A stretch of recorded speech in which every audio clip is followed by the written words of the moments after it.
Welcome to Undiet Your Coaching Practice podcast. I'm Stephanie Dozier, clinical nutritionist, certified intuitive eating counselor, and creator of the Going to Beyond the Food method. And after a 25-year dieting career, I decided to say hell no to diet culture and undiet my life, which also included my coaching practice. I'm on a mission to help all coaches undiet not only their life, but their coaching business. If you want to throw down diet culture, you're in the right place. Ready, sisters? Let's do this.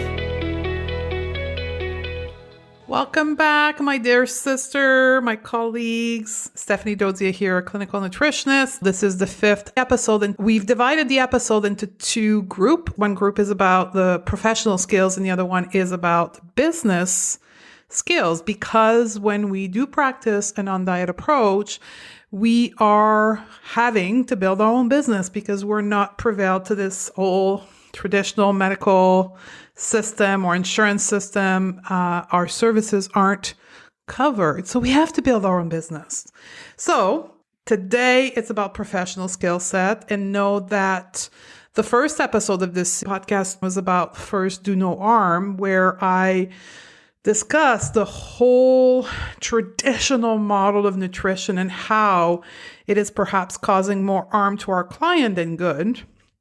And then episode 3 was all about where the heck do we start? If we're not going to ditch out meal plan and food lists, what do we do with our client? So now today we're talking about the root cause. And this is something that I personally, in my own practice, struggle with for a number of years. And it's because of my training, right? Like most of you, I was trained in a holistic model of health and also did some training in functional medicine. And in both model and mainly all alternative health model, we're trained to look at root cause. We're trained to identify root cause, to ask a lot of questions, and to guide and recommend for our client to look into all of their bodies and into the root cause. But what I was doing was only providing short-term relief to my client. Ethically, I had to ask myself the question, like, what am I doing? Like I spent all these years training and going to all those courses, yet in application, it's not working long term. Why am I into this? You have to remember that this is my second career. This is the X number of business I've built, and I'm doing this from my heart, right? I'm not into this like as a career builder and wanting to build a multi-million-dollar business. I'm like I want to help people, and this is not working. And I had to ask myself the real question: am I addressing the real root cause? And the answer was no. And I had to face that and change the way that I was working with client, because I wasn't really addressing the real root cause. Now, if you don't know what root cause is, let's begin that. Let's step back for a few minutes here and understand what I mean by root cause. And root cause is something that I learned not in the health business, but actually in my prior career in the world of retail and operation, where when we had a result that wasn't what we were looking for, we always went backwards and tried to identify where the problem was, the root cause as to why our result or our processes weren't resulting in what we wanted. And we were trained to ask the question, why? And when I came to the world of health and in holistic health and functional medicine, I found the same process, right? You have a health condition and you want to know what you need to do to help this person. You ask the question, why, enough time till you get to the root cause. Here's another analogy for you. Let's imagine that you have weed growing on your lawn. You have multiple options to deal with that. You perhaps can just pick up your lawnmower, mow the lawn, and you have solved the problem temporarily.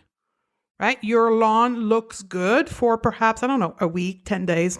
I'm no expert in lawn, but it will look good temporarily because you solve the problem at the surface level by addressing the weed itself. However, the weed will grow back because the roots are still there. Now, if you want to make sure the weed never grow back on your lawn, you will go and dig the roots out. That's what addressing the root cause is. People come to us in the field of health and nutrition because they want to address a problem that they have, and we are trying to say and help them with what they eat, when they eat, and how they eat. But as I shared with you earlier and in episode 1, it doesn't work. Right? People disappear. They don't finish the protocol. You see them a couple years on the road and they've reverted back. Why is that? If we were addressing the root cause, like with the weed on our lawn, that wouldn't happen.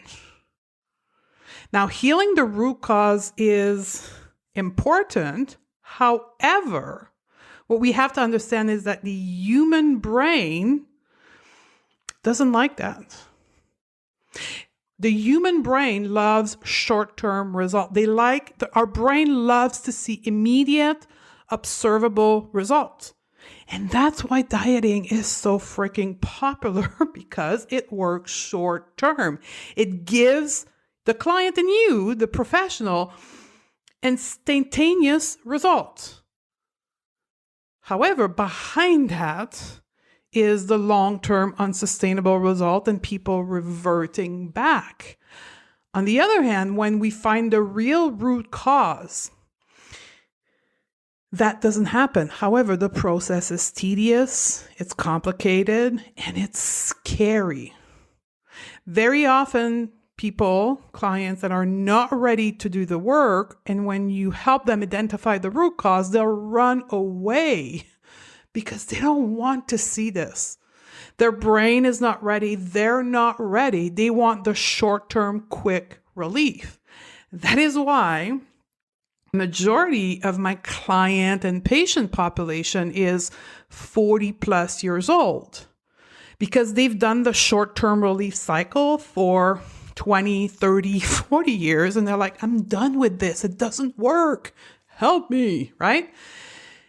So if I go back to my practice where I thought I was looking at the real root cause, yet I wasn't, how was that showing up? Let me give you a few examples here of what I thought to be the root cause, which in fact wasn't. So let's start with binge eating. Right? Overeating, binge eating.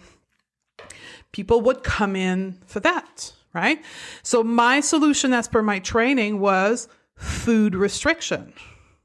And I thought that was the root cause. They just didn't have enough willpower. They weren't restricted enough. They were eating the quote bad food. And that's what's causing them to binge eat. Fast forward today, here's what I now know. Binge eating is an effect. Right? It's a symptom. Food restriction is a symptom. Dieting causes food restriction, but dieting is also a side effect. A side effect of what? Fatphobia and weight stigma. That's the real problem. That's the root cause. So when we look at the top, binge eating, side effect. Food restriction, side effect. Dieting, side effect. Root cause, fatphobia and weight stigma. You see, I wasn't asking why enough time. I was only asking it once or twice when really the layer to get to the root cause was much deeper. But also, I was blinded by my own fatphobia. Now, for those of you who may not be familiar with the term fatphobia is the fear and or dislike of fat, of obese, quote unquote, people or fat people or obesity in general. I was fat phobic. Are you? Are you a fat phobic individual? Are you a fat phobic practitioner? Now, you're listening to this alone, you perhaps are willing to answer that by yourself, but are you willing to admit it and to get yourself out of it? Now, for me, and I've shared many times, I had a 25-year dieting career, and fat phobia for me started very, very young, at the age of 12 years old with my first diet. From that moment forward, for 25 years, I was afraid of gaining weight. And that is actually what led me to study nutrition. I wanted to fix myself because nothing was working. I'm like, if I actually go to school and learn very complex protocol, it's got to work. All of it was driven by fat phobia. Not only was fat phobia preventing me from being the best health professional, it was also preventing me from accessing my own best health. Now, in the science field, fat phobia is actually a recognized term with what begins to be a large body of evidence. A lot of research have been done and a lot more are continuing to be done because it is recognized as a root cause of many health conditions. Now, when we look at research, weight stigma is divided into two categories: experience weight stigma and internalized weight stigma. Experience when weight stigma is when people observe or believe that others have made unfair or negative assumption about them based on their weight or body image. And internalized weight stigma is the process by which people accept weight-based stereotype and make them true about themselves. That's when they create their own thought in their own brain that drives that fear of fatness. What's very interesting when you look at research is internalized weight stigma is more powerful on physical and mental health than experience weight stigma. So just to cement that for you, I'm going to read a quote from one of the well-known researchers in that field, Rebecca Pearl, from the University of Pennsylvania in Philadelphia. Some people fear that if people feel too good about their body and themselves, they will not be motivated in healthful eating behavior or physical activity. Study shows the opposite to be true. When people internalize weight stigma and feel bad about themselves because of their weight, they feel less confident in their ability to engage in healthful behavior and are more prone to binge eating, avoiding physical activity, and other behavior that contributes to weight gain. And unfortunately, end quote, and unfortunately, this is the belief of most health professionals. And it's perhaps your belief up to now. I know it was mine. That was the old school way, the old school model of behavior change that I was taught. It's a model built on punishment and shaming. And that's why so many health pros use before and after picture. If you're ever tempted to use before and after picture, you now know why you should never, ever do that. Because when you do that, you're stigmatizing people in larger body. You're causing, you, the professional, are causing internalized weight stigma to get more profound. And we know that that is even more potent than externalized weight stigma. Weight stigma is the foundation of diet culture. Fatphobia, weight stigma, is the goon of diet culture. Now, goon, a little bit of explanation here. If you're familiar with the culture of ice hockey, you know what goon is. Goon is that violent player that goes around and scare other people on the ice, right?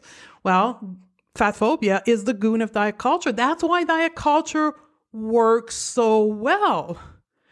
Because it has profound changes in the mental, the thoughts, the mindset, the emotional health of people, particularly women. Now, I'm going to pause here to say we have an upcoming episode on feminism and why the non-diet approach for women needs to be different than men. But just enough to say that we do have an evergreen webinar on that. It's going to be inside the show note. It's called Women, Food, and Power. And if you are a health professional working with women, must listen. 1 hour of training that will likely change the way you're looking at your approach. So if weight stigma and fat phobia is the root cause of why people are coming to see us, why they have hormonal disruption because of the stress of the way they engage with their body, because of their fear of fatness, because of their false beliefs around what weight will do to their health, about them not being confident, about having low self-esteem and thinking that if they lose weight, all of a sudden this magic land will open up for them. Because that's what diet culture tells them, right? If I can only lose weight, and everything that I've tried before, I always gain the damn weight back. So let me go see this professional who's going to finally find what's wrong with me and tell me exactly what to eat. So I'm going to lose the weight and all of a sudden my life will unlock. Problem is not with their food, as we said. Problem is their fear of gaining weight, their fear of not losing weight, or altogether, the way that they see themselves. So if we know that to be the real root cause, how do we as a practitioner help recover that, help heal that? This is when body image healing needs to come into your practice. This is why body image healing is a centric part of a non-diet approach, because we can't avoid it, because that is the real problem. And body image healing is the, quote, treatment of choice, helping our client make peace with their body. Now, if you're new to this field, and I think most of you perhaps do not know that, but when you start studying body image, and my favorite researcher and professor in this field is now a retired teacher, Thomas F. Cash. He is a true pioneer in the psychology of physical appearance and research on body image. He looks at body image, and his research demonstrated that body image is multidimensional and encompasses the perceptual body image, how you see yourself, the affective body image, how you feel about your body. Cognitive body image is how we think about our body. And then behavioral is how we behave as a result of how we see, feel, and think about our body. And that's where his work is revolutionary, is because it connected the human behavior to the way we feel about our body. And that's why I'm so strongly talking about the root cause here in the behavior around food and around health to be linked to the way we feel our body, and so present for women into this culture. So adopting an approach that helps your client make peace with their body is essential. We teach in our world, in the Going to Beyond the Food method, body neutrality.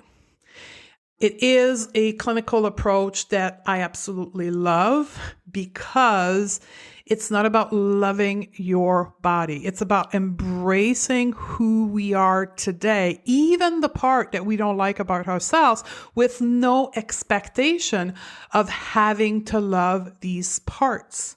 It's about relieving us from the self-hate and staying in that middle space between body hate and body love, with no expectation of having to love it. The goal is to respect and accept your body and engage with your body from a place of neutrality and functionality.